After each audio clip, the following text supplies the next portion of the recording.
ബിസ്മില്ലാഹിർ റഹ്മാനിർ റഹീം.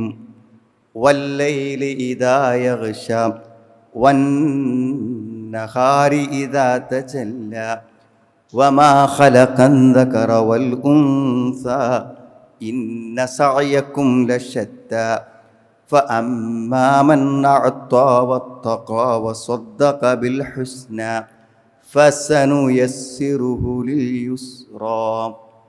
സ്നേഹമുള്ള സഹോദരി സഹോദരന്മാരെ, സത്യവിശ്വാസികളെ, സത്യവിശ്വാസിനികളെ, ജീവിതത്തിൻ്റെ എല്ലാ രംഗങ്ങളിലും അള്ളാഹുവിനെ പരിപൂർണമായി കൊണ്ടും സൂക്ഷിച്ചുകൊണ്ടും അവൻ്റെ കൽപ്പനാ നിർദ്ദേശങ്ങളെ പാലിച്ചുകൊണ്ടും യഥാർത്ഥ സത്യവിശ്വാസികളായി അതിൻ്റെ ഗുണം ഇഹലോകത്തും പരലോകത്തും അനുഭവിക്കത്തക്ക വിധത്തിൽ പരിപൂർണ സൂക്ഷ്മതയോടുകൂടെ ജീവിക്കണമെന്ന് എന്നെയും നിങ്ങളെയും ഞാൻ ഓർമ്മപ്പെടുത്തുകയാണ്. എന്നോടും നിങ്ങളോടും വസിയ്യത്ത് ചെയ്യുകയാണ്. സഹോദരങ്ങളെ, വെറുതെ സമയവും ആരോഗ്യവും സമ്പത്തും നഷ്ടപ്പെടുത്തി കളയുന്ന പ്രവർത്തനങ്ങളാണ് പലപ്പോഴും നമ്മുടെ ഭൗതിക ജീവിതത്തിൽ തന്നെ ശ്രദ്ധയില്ലാതെ നമ്മൾ നിർവഹിക്കുന്ന പ്രവർത്തനം. ഒരുപക്ഷെ നമ്മൾ പല ബിസിനസ്സുകളിലും ധാരാളമായി ഇൻവെസ്റ്റ് ചെയ്ത്, അല്ലെങ്കിൽ പുതിയ പുതിയ ബിസിനസ്സുകൾ വളരെയധികം പണച്ചെലവോടുകൂടെ ആരംഭിച്ച് പിന്നെ നമ്മളതിനെ ശ്രദ്ധിക്കാതെ പോകുമ്പോൾ സ്വാഭാവികമായും നമ്മുടെ പണം നമുക്ക് നഷ്ടപ്പെടുകയാണ്. തിരിച്ചു കിട്ടുന്നില്ലെന്ന് മാത്രമല്ല, നമ്മുടെ കയ്യിൽ പലതിനും ഉപയോഗപ്പെടുത്തേണ്ട പണം നമുക്ക് നഷ്ടപ്പെടുന്നു, സമയം നമുക്ക് നഷ്ടപ്പെടുന്നു, ആയുസ് നമുക്ക് നഷ്ടപ്പെടുന്നു. ഇത് ജീവിതത്തിൻ്റെ മിക്കവാറും സംഭവങ്ങൾ. ചികിത്സിക്കുന്ന ആളുകൾ പല ചികിത്സകളും പാതി വഴിയിലിട്ട് മാറി മാറി ഒന്നും പൂർത്തിയാക്കാതെ ചികിത്സയുടെ ഫലം പൂർത്തിയാവാതെ സമയവും ആരോഗ്യവും നഷ്ടപ്പെടുത്തി കളയുന്ന ആളുകൾ. സത്യത്തിൽ ഇതുപോലെ തന്നെ നമ്മൾ ശ്രദ്ധിക്കേണ്ട കാര്യം നമ്മുടെ ദീനിയായ കാര്യം. ധാരാളം ഗുണഫലങ്ങൾ നമുക്ക് കിട്ടുന്നതാണ് നമുക്ക് ദീന് കൊണ്ട്.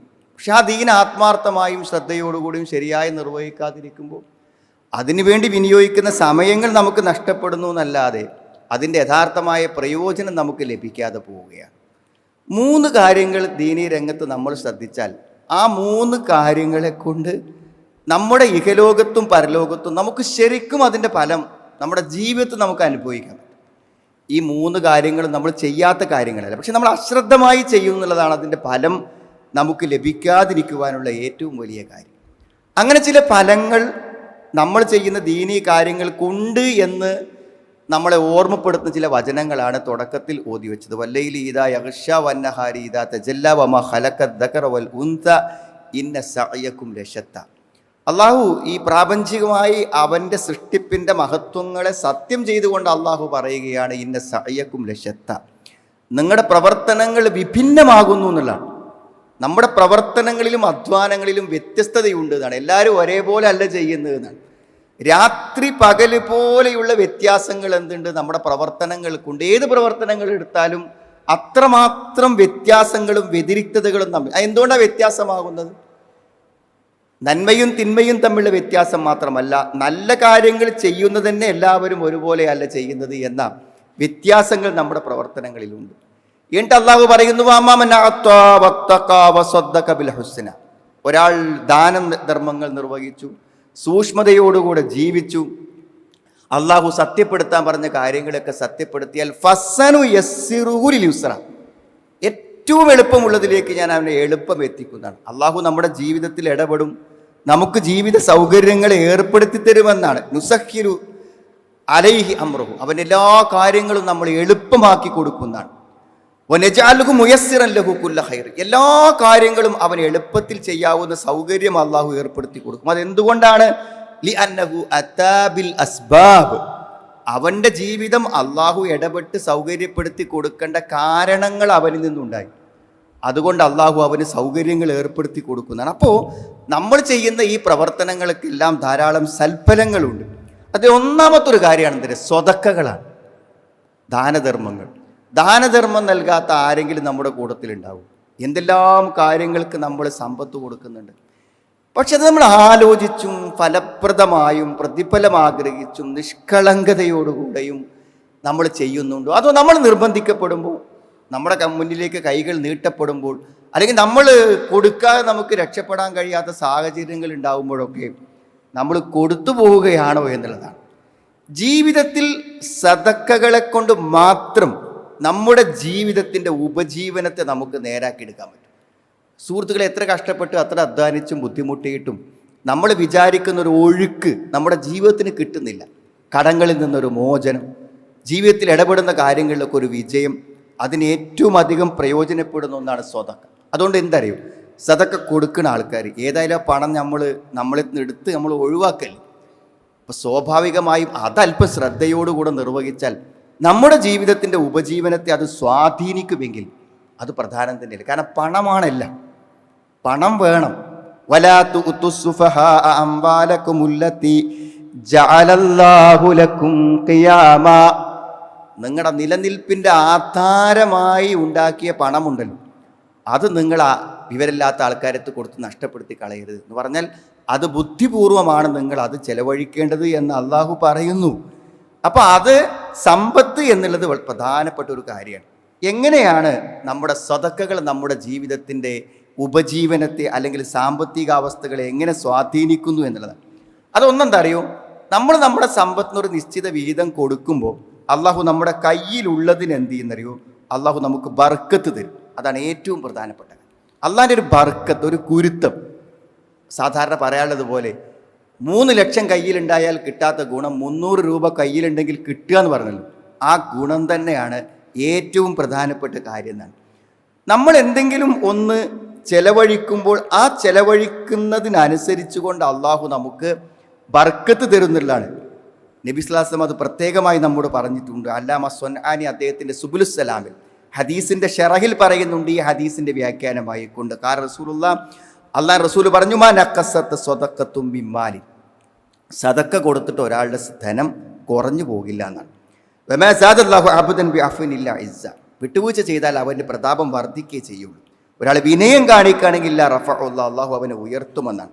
ഈ ഹദീസിൻ്റെ വ്യാഖ്യാനം പറയുമ്പോൾ എങ്ങനെയാണ് നമ്മുടെ പണം നമ്മൾ വേറൊരാൾക്ക് കൊടുത്തിട്ടും നമുക്ക് എങ്ങനെയാണ് സമ്പത്തിൽ വർധനവുണ്ടാകുന്നത്? ഒന്നാമത് പറഞ്ഞത് അൻ യുബാരിക ലഹു ഫീഹി, അല്ലാഹ് ബർക്കത്ത് കൊടുക്കും. അപ്പം ആത്മാർത്ഥമായി സദക്ക കൊടുക്കാത്ത ഒരുത്തനും അവൻ്റെ പണത്തിന് ബർക്കത്തില്ല എന്നാണ്. കോടികൾ കയ്യിൽ വരുന്നു, പക്ഷെ ജീവിതത്തിൽ പണത്തിൻ്റെ ഒരു പ്രയോജനം അവന് കിട്ടാതെ പോകുന്നു. എന്താണ് കാരണം? അവൻ്റെ സമ്പത്തിൻ്റെ ആസ്തിക്കനുസരിച്ച് കൊണ്ടൊരു വിഹിതം ആത്മാർത്ഥമായി അവൻ കൊടുക്കുന്നില്ല. അതുകൊണ്ട് അവന് ബർക്കത്ത് ഉണ്ടാവുന്നില്ല എന്നുള്ളതാണ്. അങ്ങനെ കൊടുക്കുമ്പോൾ അപകടങ്ങളെ അള്ളാഹു തടുക്കും. നമ്മളിത്തിരി 10 ലക്ഷം ഇങ്ങനെ ആയി വരുമ്പോൾ ഒരു വലിയൊരു അസുഖം വന്നു, ഒരു 12 ലക്ഷത്തിൻ്റെ അസുഖം തന്നാൽ കഴിഞ്ഞില്ലേ, 2 ലക്ഷം പിന്നെ കടല്ലേ സുഹൃത്തുക്കളെ. സദക്ക കൊടുക്കണമെന്ന് അള്ളാഹു ആപത്തുകളെ തടുത്തു കൊടുക്കണം. അപ്പം അവൻ്റെ ഉള്ള പൈസ കൊണ്ട് അവന് മാന്യമായി ജീവിച്ചു പോകാൻ പറ്റുമെന്നാണ്. ഈ ബർക്കത്ത് കൊണ്ട് എന്ത് ചെയ്യുന്നത് വെച്ചാൽ അവൻ്റെ സമ്പത്ത് കുറയാതെ അള്ളാഹു വെക്കും. അതാണ് സ്വതക്ക കൊണ്ട് സമ്പത്ത് കുറയില്ല എന്ന് പറഞ്ഞ ഒരു വ്യാഖ്യാനം. രണ്ടാമത്തെ വ്യാഖ്യാനം എന്താ വെച്ചാൽ അള്ളാഹു ഇരട്ടിപ്പിച്ചു കൊടുക്കുക. അവനുള്ള പണത്തിന് തന്നെ എന്ത് ചെയ്യുക, അതിൻ്റെ ഉപകാരം അള്ളാഹു എന്ത് ചെയ്യുക, ഇരട്ടിപ്പിച്ചു കൊടുക്കുക.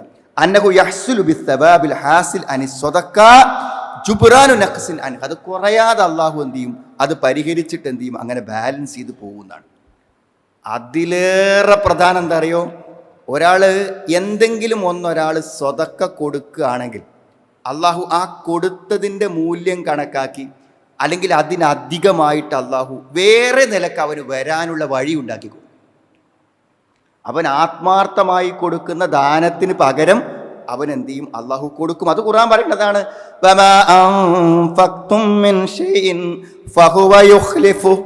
നിങ്ങൾ എന്ത് ചെലവഴിച്ചാലും അള്ളാഹു നിങ്ങൾക്ക് എന്ത് ചെയ്യും, പകരം തരുമെന്ന് സൂറത്തു സബയിലെ 39-ാമത്തെ വചനത്തിൽ അള്ളാഹു പറയുന്നുണ്ട്. മാത്രമല്ല സുഹൃത്തുക്കളെ, ഈ സ്വതക്ക ആത്മാർത്ഥമായി നമ്മൾ കൊടുക്കാതിരിക്കുമ്പോൾ നമ്മളെ സമ്പത്ത് നശിക്കുന്നതാണ്. അതും ഒരു പക്ഷേ വലിയൊരു സത്യമായിരിക്കും. ഈ സമ്പത്ത് എന്ത് ചെയ്യുക, നമ്മുടെ പണം നശിച്ചു പോവുക, ഒരു ഉപകാരമില്ലാതെ നമ്മളെ സങ്കടപ്പെടുത്തി പല വഴിക്കും ഉപകാരമില്ലാതെ നമ്മുടെ പണം ഇങ്ങനെ പോവുക. അത് അള്ളാഹുവിൻ്റെ പ്രവാചകൻ സ്വല്ലല്ലാഹു അലൈഹി വസല്ലം പറഞ്ഞു, രാവിലെ വന്ന് നമ്മൾ എന്ത് കൊടുക്കുമ്പോഴും അള്ളാഹുവിൻ്റെ 2 മലക്കുകൾ പ്രാർത്ഥിക്കുമെന്നാണ്. യൻസിലാനി ഫയഖൂൽ, ആ മലക്കെന്താ പറയുക, അല്ലാഹുമ്മ അഅതി മുൻഫിഖൻ ഖലഫ, ഇന്നത്തെ ദിവസം ആരെങ്കിലും വല്ലതും കൊടുക്കുകയാണെങ്കിൽ പടച്ചോനെ ആ കൊടുത്തത് അവൻ തന്നെ തിരിച്ചു കൊടുക്കണം.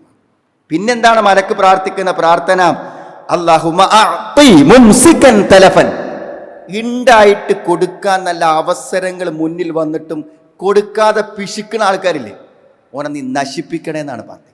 അപ്പോൾ അവൻ്റെ സമ്പത്ത് നശിച്ചു പോകും. അപ്പോൾ സത്യത്തിൽ സൂക്ഷ്മതയോടുകൂടെ കൃത്യതയോടുകൂടെ നമ്മൾ സദക്ക കൊടുക്കുകയാണെങ്കിൽ അത് മതി നമ്മുടെ ഉപജീവനം മാന്യമായി മുന്നോട്ട് പോകാൻ എന്നാണ് സുഹൃത്തുക്കൾ. അപ്പോൾ നമുക്ക് കിട്ടുന്ന മാസ വരുമാനത്തിന് ദിവസ വരുമാനത്തിന് കൊടുത്താൽ അത് തീർന്നു പോകുമെന്ന് വിശ്വസിക്കുന്ന ആൾക്കാർ മനസ്സിലാക്കുക.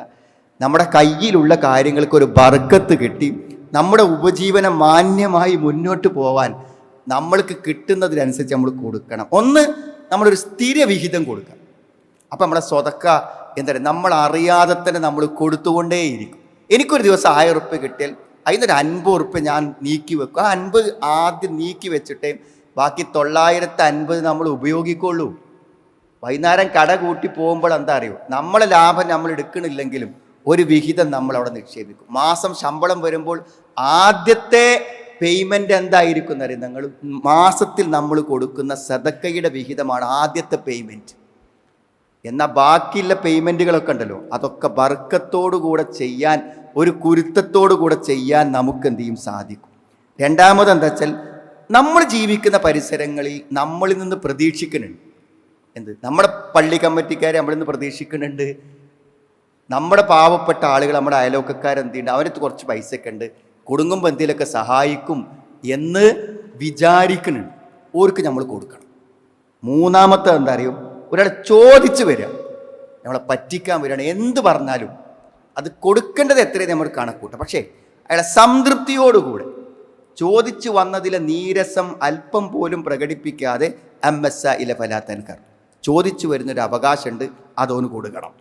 നാലാമത്തെ നമ്മുടെ കുടുംബങ്ങളാണ്. ഏതൊരു കുടുംബത്തിലും സാമ്പത്തിക ശേഷിയുള്ളവരൊരു പ്രതീക്ഷ ആ കുടുംബക്കാർക്ക് ഉണ്ടാവും. അപ്പോൾ എന്താ പറയുക, നമ്മൾ ജീവിക്കുന്നത് പോലെ ഒരു നിശ്ചിത വിഹിതം നമ്മുടെ ബന്ധുക്കളിലും കുടുംബങ്ങളിലും പെട്ട മാസത്തിൽ എന്തെങ്കിലും കിട്ടാത്ത, അപ്പോൾ നമ്മൾ 500 രൂപ വരെയൊക്കെ മാസത്തിൽ ഇവിടെ നിന്ന് കൊടുക്കണ സഹായിക്കണം. ആ 500 രൂപക്ക് അവർ വരുന്നത് മാസത്തിൽ ഒരിക്കൽ കിട്ടുന്നൊരു പെൻഷൻ പോലെ കിട്ടുന്നതാണ് 500 രൂപ. സക്കാത്തുനിന്നോ മറ്റെന്തെങ്കിലും കാര്യങ്ങൾ, അത് എത്ര പ്രതീക്ഷയോടെയാണ് ആൾക്കാർ വാങ്ങുന്നത്, എത്രയാണ് കാത്തിരിക്കുന്നത് നിങ്ങൾ ആലോചിക്കും. നിങ്ങൾ ഈ വാർദ്ധക്യ പെൻഷനും മറ്റു പെൻഷനൊക്കെ കുറഞ്ഞ സംഖ്യയാണെങ്കിലും അത് അത്ര പ്രതീക്ഷയോടെ നമ്മളെ കുടുംബക്കാർ കാത്തിരിക്കുന്നുണ്ട്. നമ്മളെ വരുമാനത്തിനൊരു വിഹിതം അത് കൊടുക്കുന്നുണ്ട്. ആദ്യത്തിൽ കുർബഹക്കഹു, കുടുംബക്കാർക്ക് ഓരോ അവകാശങ്ങൾ കൊടുക്കണം എന്നാണ്. അതേപോലെ തന്നെ സുഹൃത്തുക്കളെ, പുണ്യകർമ്മങ്ങളുണ്ട്, സായിഹാത്ത്, അതായത് ഹജ്ജ്, ഉംറ പോലുള്ളതൊക്കെ. നമ്മൾ എന്ത് ചെയ്യണം, പണം അങ്ങനെ കൂട്ടിച്ചിട്ട് എന്താ കാര്യം, നമ്മൾ പോകണം. ഒരു ഉംറ കഴിഞ്ഞ് 2 ഉംറൻ്റെ ഇടയ്ക്കുള്ള പാപങ്ങൾ പൊറുക്കപ്പെടുന്ന എത്ര വലിയ പുണ്യകർമ്മമാണ്. ചിലവാക്കാൻ മടിയില്ലാത്ത ആളുകൾക്ക് പോകാനൊരു മടി ഉണ്ടാവില്ല. നമ്മുടെ പണം നമുക്ക് ഉപകാരപ്പെടുന്ന കാര്യങ്ങൾ. രഹസ്യമായ ദാനം, അതായത് വലത്തെ കൈ കൊടുക്കുന്ന ഇടത്തെ കൈ അറിയാത്ത ദാനങ്ങൾ, അങ്ങനത്തെ അവസരങ്ങളല്ല നമ്മളെ മുന്നിൽ ഒരു പരീക്ഷണാർത്ഥം കൊടുന്നു തരും. അപ്പം നമ്മൾ കൊടുക്കണം. അപ്പോൾ ഒന്നതാണ്, ചെയ്യണ കാര്യത്തിൽ അല്പം ശ്രദ്ധ ഉണ്ടായാൽ അതിൻ്റെ ഫലമുണ്ടാകുമെന്ന് പറയേണ്ട ഒരു ഉദാഹരണം അത്. രണ്ടാമത്തെ സുഹൃത്തുക്കളെ, നമസ്കാരമാണ്. നിസ്കരിക്കാത്ത ആരും ഇല്ലല്ലോ. 5 നേരം നിസ്കരിക്കാത്ത ഒരാൾ ഇപ്പോൾ ഈ പള്ളിയും തിരഞ്ഞ് ഇവിടെ ജുമയ്ക്ക് വരും, ഒരിക്കലും വരൂല. അപ്പം നമ്മളെല്ലാവരും നിസ്കരിക്കുന്ന ആൾക്കാർ. പക്ഷെ നിസ്കാരത്തിന് ഇല്ലാത്ത എന്ത് മാത്രമല്ല, ഒന്നുമല്ല, റക്കായത്തിൻ്റെ എണ്ണല്ല, പ്രാർത്ഥനൻ്റെ കുറവല്ല, ഭക്തി മാത്രമാണ്. നിസ്കാരത്തിൻ്റെ ഫലം ഒരു മനുഷ്യൻ്റെ ജീവിതത്തിൽ വരണം എന്നുണ്ടെങ്കിൽ ഭക്തി വേണം. അതാണ് അല്ലാഹ് പറഞ്ഞത്, ഖദ് അഫ്ലഹൽ മുഅ്മിനൂൻ, സത്യവിശ്വാസികൾ വിജയിച്ചു. ആ വിജയം ആർക്കാണ്? ഓരോ കാര്യങ്ങൾ പറയുമ്പോൾ ആ കൂടുതൽ നിസ്കാരം പറഞ്ഞു. പക്ഷെ നിസ്കാരത്തെ എങ്ങനെയാണ് അല്ലാഹ് പറഞ്ഞു തരുന്നത്? അല്ലദീനഹും ഫീ സ്വലാത്തിഹിം ഖാശിഊൻ, അവർ ഭക്തിയോടെ നിസ്കരിക്കുന്ന. കുല്ലമാ സാദൽ ഖുശൂ ഫി സ്വലാ സാദത്തിസ് സആദ. നിസ്കാരത്തിൽ ഒരാൾ ഭക്തി, എത്ര നമുക്ക് നിസ്കാരം ഭക്തിയോടെ നിർവഹിക്കാൻ പറ്റുമോ അത്ര സൗഭാഗ്യം വർദ്ധിക്കുന്നു. ആലോചിക്കണമെങ്കിൽ എന്തായാലും നിസ്കരിക്കാൻ കൊടുക്കുന്ന ഒരു സമയത്ത് വേറൊന്നും നടക്കൂലല്ലോ. 5 മിനിറ്റ് ഒരാൾ നിസ്കരിക്കാൻ നിൽക്കുകയാണെങ്കിൽ ആ സമയത്ത് വേറെ എന്തെങ്കിലും നടക്കും. അപ്പോൾ സുഹൃത്തുക്കളെ, ആ സമയം പൂർണ്ണമായും നമ്മൾ എന്ത് ചെയ്യുക അറിയോ, ആ സമയം പൂർണ്ണമായി നമ്മൾ നിസ്കാരത്തിന് കൊടുക്കുക എന്നുള്ളതാണ്. നമ്മുടെ മനസ്സ് ആ സമയത്ത് പൂർണ്ണമായി നിസ്കാരം, ഹാഫിളു അല സ്വലവാത്ത് വസ്സലാത്തിൽ ഉസ്ത വഖൂമൂ ലില്ലാഹി ഖാനിതീൻ, ഭക്തിയോടുകൂടെ തഖ്വയോടുകൂടെ നിസ്കരിക്കുക എന്നുള്ളതാണ്. നമസ്കാരത്തിൻ്റെ ആദ്യാവസാനം വരെ നമ്മൾ അങ്ങനെ നിസ്കരിച്ചാൽ തന്നെ തരും. അങ്ങനെ നിസ്കരിക്കുന്ന ഒരാളാണെന്നുള്ള ബോധം തന്നെ നമ്മുടെ മനസ്സിന് സൗഭാഗ്യവും സന്തോഷവും നൽകുന്നുള്ളതാണ്. മറ്റൊന്ന് അള്ളാഹുമായുള്ള ഒരു മുനാജാത്താണ്. പടച്ചവനോട് പറയാണ് പാപം പുറത്തു തരാനും നമ്മുടെ ജീവിതത്തിൻ്റെ എല്ലാ കാര്യങ്ങളും അള്ളാഹുവോട് തുറന്ന് പറയുന്ന ആ ശരിക്കും അവസാന അത്തഹിയാത്തിൽ ചെല്ലുന്ന പ്രാർത്ഥനയുടെ അർത്ഥം ഒന്ന് വായിച്ചു കൊടുക്കുക. എത്രമാത്രം മനസ്സിൻ്റെ ഉള്ളിൽ നിന്ന് അള്ളാഹുവോട് ചോദിക്കുന്ന ചോദ്യങ്ങളാണെന്ന് മനസ്സിലാവും.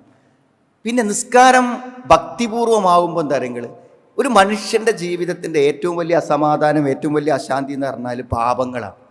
നമ്മൾ ചെയ്യണ്ടെന്ന് വിചാരിക്കുന്ന തെറ്റുകൾ നമ്മൾ എന്ത് ചെയ്യുന്നു, ചെയ്തു പോകുന്നു എന്നുള്ളതാണ് നമുക്ക് സംഭവിക്കുന്ന ഏറ്റവും വലിയ സങ്കടം. ഞാൻ ചെയ്യണ്ടെന്നാണ് ഞാൻ വിചാരിക്കണം, പക്ഷെ നമ്മൾ അറിയാതെ ചെയ്തു പോവുകയാണ്. അങ്ങനെ ചെയ്തു പോകുന്ന തെറ്റുകളെ തടുക്കാൻ നിസ്കാരത്തെ പറ്റും. അഖ്മിസ്വലാത്ത് ഇന്നസ്വലാത്ത തൻഹാ അനിൽ ഫഹ്ശാഇ വൽ മുൻകർ, അങ്കബൂത്തിലെ 45-ാമത്തെ ആയത്തിൽ അള്ളാഹു പറയും. അതായത് തിന്മകളിൽ നിന്ന്, നമ്മളേച്ച പ്രവർത്തികളിൽ നിന്ന് നിസ്കാരം തടയും. എന്താ തടയാത്ത്? നിസ്കരിക്കുകയും ചെയ്യും, വേണ്ടാത്തരം ചെയ്യുകയും ചെയ്യും. അപ്പം ആ നമസ്കാരം നമ്മുടെ ജീവിതത്തിൽ ഫലമുണ്ടാക്കുന്നില്ല എന്നതിൻ്റെ അർത്ഥം. ഇപ്പോൾ നമ്മളൊരു നിസ്കരിക്കാൻ എല്ലാവർക്കും പറ്റും, പക്ഷെ തക്ബീറത്തുൽ ഇഹ്റാം മുതൽ എന്താണ് സലാം വീട്ടിന് വരെ നിസ്കാരത്തിൽ നിന്ന് മനസ്സ് പോവാതെ പിടിച്ചു നിർത്താനുള്ളൊരു ജിഹാദാണ്. നമ്മൾ നിസ്കരിക്കാൻ വേണ്ടി വന്നാൽ നമ്മൾ ചെയ്യേണ്ട ഒരു ജിഹാദ് അതാണ്. നിസ്കാരത്തിൻ്റെ ആദ്യാവസാനം വരെ വല ദിക്റുല്ലാഹി അക്ബർ, അള്ളാഹനെ ഓർക്കലാണ് ഏറ്റവും പ്രധാനം. എന്നാൽ വളരെ കുറച്ചു മാത്രം, നിസ്കാരത്തിൻ്റെ ചെറിയ ഭാഗം മാത്രം അള്ളാഹുവിനെ ഓർക്കുന്ന ആളുകളുണ്ട് എന്നാണ്. ജീവിതത്തിലെ അസ്വസ്ഥതകൾക്ക് പരിഹാരമാണ് നിസ്കാരം. വെറുതെ ഇങ്ങനെ ബേജാറുണ്ടാവില്ല. ഇന്നത്തെ കാലത്തെ ഏറ്റവും വലിയ പ്രശ്നം വെറുതെ ഇങ്ങനെ ബേജാറാകുക, അസുഖങ്ങളെക്കുറിച്ച്, നമ്മുടെ ഭാവിയെക്കുറിച്ച് വെറുതെ ഇങ്ങനെ ടെൻഷൻ അടിക്കുക. അത് ഉണ്ടാവില്ല എന്ന് വേണം നിസ്കരിക്കുന്ന ആൾക്കാർ. അപ്പോൾ നിസ്കരിച്ചിട്ട് എന്താ ഉണ്ടാകുന്നത്? നിസ്കാരം ഫലവത്തായ നിസ്കാരമാകുന്നില്ല എന്നാണ്. ഇന്നൽ ഇൻസാന ഖുലിക ഹലൂഅ ഇദാ മസ്സഹു ശർറു ജസൂഅ വഇദാ മസ്സഹുൽ ഖൈറു മനൂഅ ഇല്ലൽ മുസല്ലീൻ. നിസ്കരിക്കുന്നവരൊഴികെ. എന്നിട്ട് അതൊക്കെ പറഞ്ഞിട്ട് അല്ലദീനഹും അലാ സ്വലാത്തിഹിം യുഹാഫിളൂന. നിസ്കാരം വളരെ ഭക്തിയോടെയും ശ്രദ്ധയോടുകൂടിയും അവർ നിസ്കരിക്കുന്നു. അതിനെന്താണ് വേണ്ടത്? ഒന്ന്, നിസ്കാരത്തിൽ നിന്ന് മനസ്സ് പോവാതെ നിർത്തുക. നിങ്ങൾ വെറുതെ ചിന്തിച്ചു നോക്കി, നിസ്കാരത്തിൽ എന്തെങ്കിലും അനാവശ്യമായ കാര്യങ്ങൾ, നമ്മൾ തെറ്റായ കാര്യങ്ങൾ ആലോചിക്കുന്നുണ്ടെങ്കിൽ ആ ആലോചനകളൊന്നും ഒരു പ്രയോജനമില്ലാത്ത ആലോചനകൾ. ചില വിഷയങ്ങൾ നമ്മൾ ചിന്തിച്ചാൽ അതുകൊണ്ട് ചില ഗുണം ഉണ്ടാവില്ല. പക്ഷെ പിശാച് നമ്മുടെ മനസ്സിൽ കൊണ്ടുവരുന്ന ചിന്തകളൊന്നും ഒരു ഉപകാരമല്ലാത്ത, എന്തെങ്കിലും ഉപകാരം ഉണ്ടെങ്കിൽ ഒന്ന് ടെൻഷനാകുക എന്നുള്ള ഉപകാരം മാത്രമേ ഉണ്ടാവൂ. ചിന്തിച്ചിട്ട് ടെൻഷനാവുക എന്നുള്ള ഉപകാരം മാത്രമേ ഉണ്ടാവൂ. അപ്പം നിസ്കാരത്തിൽ നമ്മുടെ അനാവശ്യ കാര്യങ്ങളെ ചിന്തിക്കുന്നതിൽ നമ്മുടെ മനസ്സിനെ മാറ്റും. അതിനെന്താണ്? പറയുന്നത് എന്താണെന്ന് ചിന്തിക്കണം. ആരെങ്കിലും ഈ കൂടുതൽ നിസ്കാരത്തിൻ്റെ അർത്ഥം അറിയാത്ത ആളുണ്ടെങ്കിൽ അവർ ഇന്ന് പോയിട്ട് ചെയ്യേണ്ടത് അതിൻ്റെ അർത്ഥം പഠിക്കാനാണ്. ആ അർത്ഥം ഓർമ്മിച്ച് നിസ്കരിക്കുന്ന ഒരാൾക്ക് പിന്നെ എന്തെങ്കിലും ചിന്തിക്കാൻ നേരം ഉണ്ടാവും. ആ അർത്ഥം ചിന്തിക്കാനേ സമയം ഉണ്ടാവും. അത് നമ്മൾ എന്ത് ചെയ്യണം? ആ അർത്ഥം ചിന്തിച്ചു. പിന്നെ അതേമാതിരി തന്നെ നിസ്കാരം എന്താ അറിയും, നിസ്കാരം വെറുതെ ഒരു കടമക്ക് ചെയ്തു പോവല്ല. നിസ്കരിക്കാൻ അതിൻ്റെ നിയമങ്ങളും നിബന്ധനകളും പാലിച്ച് കഴിയുന്നതും പുരുഷന്മാരെന്ത് ചെയ്യുക? പള്ളിയിൽ വെച്ചു തന്നെ. കാരണം പള്ളിക്ക് ആ അന്തരീക്ഷത്തിന് തന്നെ നിസ്കാരത്തിന് ഒരു പ്രാധാന്യം കൊടുക്കുന്ന പോലെ നമുക്ക് തന്നെ തോന്നും. നടന്നു വന്ന് ഒന്നുണ്ടാക്കി സഫൊക്കെ ശരിയാക്കി നിസ്കരിക്കുമ്പോൾ അതിൻ്റെ മുമ്പും പിമ്പൊക്കെയുള്ള നിസ്കാരങ്ങളൊക്കെ, റവാത്തിബുകളൊക്കെ ശരിക്കും നിർവഹിച്ച്. അപ്പം നമസ്കാരം സുഹൃത്തുക്കളെ ഭക്തിപൂർവമാക്കുക, സ്വതക്ക ആത്മാർത്ഥമാക്കുക. കാണും നമ്മുടെ ജീവിതത്തിൽ ഇന്നില്ലാത്തൊരു ഫലം, വ്യത്യാസം നമുക്കത് കാണും. മൂന്നാമത്തെ കാര്യം എന്താ പറയുക? ബിർറുൽ വാലിദൈനാണ്. മാതാപിതാക്കൾക്ക് പുണ്യം ചെയ്യാന്നില്ല. ജീവിതത്തിൻ്റെ പല ഘട്ടങ്ങളിൽ നമ്മൾ മാതാപിതാക്കളുടെ ബന്ധത്തിന് പല ഘട്ടങ്ങളുണ്ട്. ചെറിയ കുട്ടികളാകുമ്പോൾ വാപ്പാനോടും മനെ അനുസരിക്കാൻ വേണം. അവർ നമ്മുടെ ഗുണകാംശപൂർവ്വം പല കാര്യങ്ങളും ഉപദേശിക്കുമ്പോൾ നമുക്ക് പറ്റിക്കോളന്നില്ല. ആ സമയത്ത് വാപ്പല്ലേ ഉമ്മല്ലേ എന്ന് വിചാരിച്ച് അനുസരിക്കുക, അത് ഏറ്റവും പ്രധാനം. ഒരു യുവത്വമൊക്കെ പ്രാപിക്കുമ്പോൾ മാതാപിതാക്കൾ എന്താ വെച്ചാൽ നമുക്ക് ഭാര്യയും കുട്ടികളൊക്കെ ഉണ്ടാവും. അപ്പോൾ വാപ്പയും ഉമ്മയും അപ്രധാനമാകും.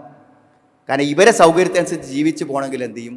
മാതാപിതാക്കളെ പലപ്പോഴും അവഗണിക്കേണ്ടി വരും, അവരുമായി പ്രശ്നത്തിലാകും. അത്തരം സന്ദർഭങ്ങൾ വരുമ്പോഴും വാപ്പനും ഉമ്മനോടും ചെയ്യേണ്ട പുണ്യങ്ങളെ ശരിയായി നിലനിർത്തുക എന്നുള്ളതുണ്ടല്ലോ, ആ ക്ഷമയോടുകൂടി.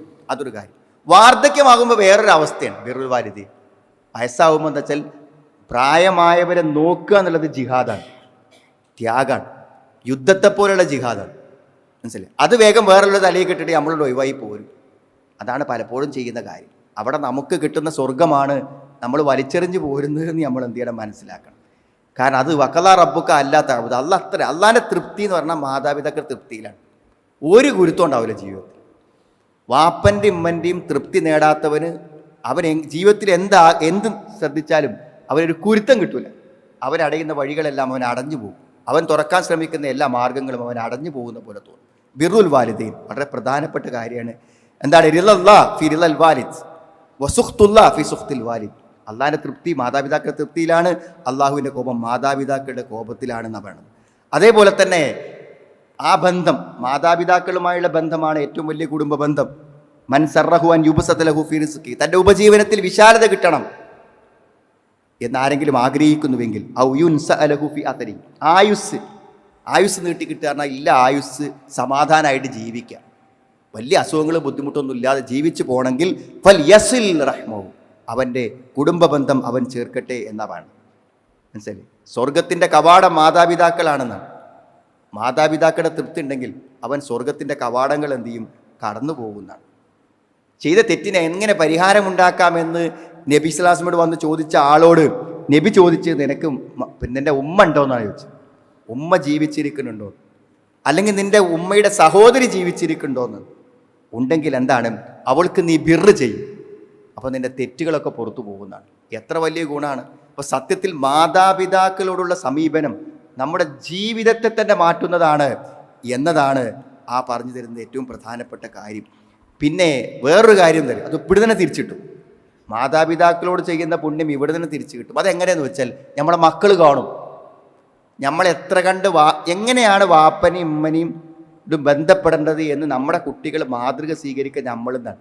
നമ്മൾ അവരെ അവഗണിച്ചുവെങ്കിൽ, സംസാരിക്കുമ്പോൾ ഒന്ന് സോഫ്റ്റായി സംസാരിക്കാൻ പോലും പറ്റുന്നില്ലാണെങ്കിൽ അതന്നെ കോപ്പി അടിക്കും കുട്ടികൾ, അതന്നെ കോപ്പി എടുക്കുന്നത്. ബിറുൽ വാലിദൈൻ ഖിസ്സത്തുൻ തക്തുബുക, മാതാപിതാക്കളോട് പുണ്യം ചെയ്യാനത് നീ തന്നെ എഴുതുന്നൊരു കഥയാണത്. വയർവിഹലക അബ്നാഉക, നിന്റെ മക്കൾ അത് റിപ്പോർട്ട് ചെയ്യുന്നതാണ്. നീ ഉണ്ടാക്കിയ കഥ നിന്റെ മക്കൾ വായിക്കുന്നു. എങ്ങനാ നീ വാപ്പനോടും വേണം പെരുമാറിയത്, അതിനെ നിനക്ക് തിരിച്ചു കിട്ടുന്നു. അപ്പം ജീവിതത്തിൽ നമ്മൾ മക്കളുടെ ഉപദ്രവം കൊണ്ട് സങ്കടപ്പെടുക ആരാന്നറിയെങ്കിൽ സ്വന്തം വാപ്പനെയും ഉമ്മനെയും സങ്കടപ്പെടുത്തിയവരാണ് സങ്കടപ്പെടുക എന്ന് പറയുന്നത്. അതുകൊണ്ട് 3 കാര്യങ്ങൾ ചെയ്യണ കാര്യമാണ്, ശ്രദ്ധയോടെ ചെയ്യും. ഒന്ന് സ്വതക്ക, ഒന്ന് നിസ്കാരത്തിലെ ഭക്തി, മൂന്നാമത് പറഞ്ഞത് ബിറുൽ വാലിദൈൻ. സുഹൃത്തുക്കളെ, അല്പം ശ്രദ്ധയോട്, ഏതായാലും പണം ചിലവാക്കി അധ്വാനം സമയം ചിലവാക്കുന്ന കാര്യങ്ങളാണ്, അത് കുറച്ചും കൂടെ ആത്മാർത്ഥതയോടുകൂടി കൃത്യതയോടെ നിർവഹിക്കാൻ ശ്രമിക്കാം. തീർച്ചയായും ജീവിതത്തിൽ മാറ്റങ്ങൾ ഉണ്ടാവും. അള്ളാഹു അത്തരം പുണ്യങ്ങളുടെ ഫലങ്ങൾ ദുനിയാവിൽ അനുഭവിക്കാനും പരലോകത്ത് അതുമൂലം പ്രതിഫലം നേടാനും അള്ളാഹു നമുക്ക് എല്ലാവർക്കും തൗഫീക്ക് പ്രദാനം ചെയ്യുമാണ്. അൽഹംദുലില്ലാഹ് ഹംദൻ കസീറൻ ത്വയ്യിബാറകൻ ഫീ വസല്ലല്ലാഹു അലാ മുഹമ്മദിൻ വഅലാ ആലിഹി വഅസ്ഹാബിഹി അജ്മഈൻ അമ്മാ ബഅദ്. ഒരിക്കൽ കൂടെ അള്ളാഹുവിനെ സൂക്ഷിച്ച് ജീവിക്കണമെന്ന് എന്നെയും നിങ്ങളെയും ഞാൻ ഓർമ്മപ്പെടുത്തുന്നു. സഹോദരങ്ങളെ, എല്ലാ കാര്യങ്ങളും ഭംഗിയായും വൃത്തിയായും നിർവഹിക്കുന്നതിന് നമ്മളെ സഹായിക്കുന്ന നമ്മുടെ ഈമാനാണ്. അതുകൊണ്ടാണ് വിശുദ്ധ ഖുർആൻ എപ്പോഴും മുഅ്മിനീങ്ങളെ എന്ന് വിളിച്ചുകൊണ്ട് നമ്മളോട് പറയാനുള്ള കാര്യം. അപ്പോൾ എല്ലാ സമയത്തും ഇത്തരം കാര്യങ്ങളൊക്കെ യാന്ത്രികമായി ചെയ്തു പോകുന്നത്, യാദൃച്ഛികമായി ചെയ്തു പോകുന്നതൊക്കെ അതിൻ്റെ ഒരു നനവോടുകൂടെ ഭക്തിയോടുകൂടെ മനസ്സാന്നിധ്യത്തോടെ നിർവഹിക്കാൻ എപ്പോഴും നമ്മുടെ മനസ്സുകളെ നനച്ചുകൊണ്ടിരിക്കണം. അതാണ് ഈമാൻ എന്ന് പറഞ്ഞാൽ. ആ മനസ്സിന് നല്ല ഭൂമിയിൽ നിന്ന് നല്ല ഫലങ്ങൾ ഉണ്ടാകുമെന്ന് ഖുർആൻ പറയും. നല്ല ഭൂമിയിൽ നല്ല മനസ്സുകളിലേക്ക് അള്ളാഹുവിൻ്റെ ദീനെത്തുമ്പോൾ അവിടെ നന്മകൾ വിടരും. എന്നാൽ ചതുപ്പായ ഭൂമിയിൽ എത്ര മഴ കിട്ടിയാലും ആ വെള്ളം അവിടെ കെട്ടിക്കിടക്കാന്നല്ലാതെ ഗുണം ഉണ്ടാവില്ല. അതുകൊണ്ട് നന്മകൾ ഉണ്ടാവാൻ നല്ല ഒരു മനസ്സ് വേണം. അതുകൊണ്ട് എപ്പോഴും നമ്മുടെ ഈമാനെ നവീകരിക്കാൻ, ദീനിൻ്റെ ഉത്ബോധനങ്ങൾ കേൾക്കാനും അത് പഠിക്കാനൊക്കെ നമ്മൾ നിരന്തരമായി പരിശ്രമിക്കാം. അള്ളാഹുയുടെ തൗഫീക്ക് നമുക്ക് എല്ലാവർക്കും പ്രദാനം ചെയ്യുമാറാവട്ടെ. അള്ളാഹു ഞങ്ങൾ വന്നുപോയ തെറ്റുകളെ ഞങ്ങൾക്ക് നീ പുറത്തു മാപ്പാക്കി തന്നെ റഹ്മാൻ. എല്ലാ പ്രതിസന്ധികളിൽ നിന്നും പ്രയാസങ്ങളിൽ നിന്നും ഞങ്ങൾ നീ കാത്തുരക്ഷിക്കണം റഹ്മാനെ. ഞങ്ങളുടെ മരണപ്പെട്ടു പോയ ആളുകളുടെ ഖബറുകളെ നീ വിശാലമാക്കി കൊടുക്കണം റഹ്മാൻ. അല്ലാഹുമ്മ ഫിൽ മുഅ്മിനീന വൽ മുഅ്മിനാത്ത് റബ്ബന സ്രിഫ് അന്നാ അദാബ ജഹന്നം ഇന്ന അദാബഹാ കാന ഗറാമ ഇന്നഹാ സാഅത് മുസ്തഖറൻ വ മുഖാമ റബ്ബനാ ഹബ് ലനാ മിൻ അസ്വാജിനാ വ ദുർരിയാതിനാ ഖുർറത അഅ്യുൻ വജ്അൽനാ ലിൽ മുത്തഖീന ഇമാമ റബ്ബനാ തഖബ്ബൽ മിന്നാ ഇന്നക അൻതസ് സമീഉൽ അലീം വതുബ് അലൈനാ ഇന്നക അൻതത് തവ്വാബുർ റഹീം ربنا آتنا في الدنيا حسنة وفي الآخرة حسنة وقنا عذاب النار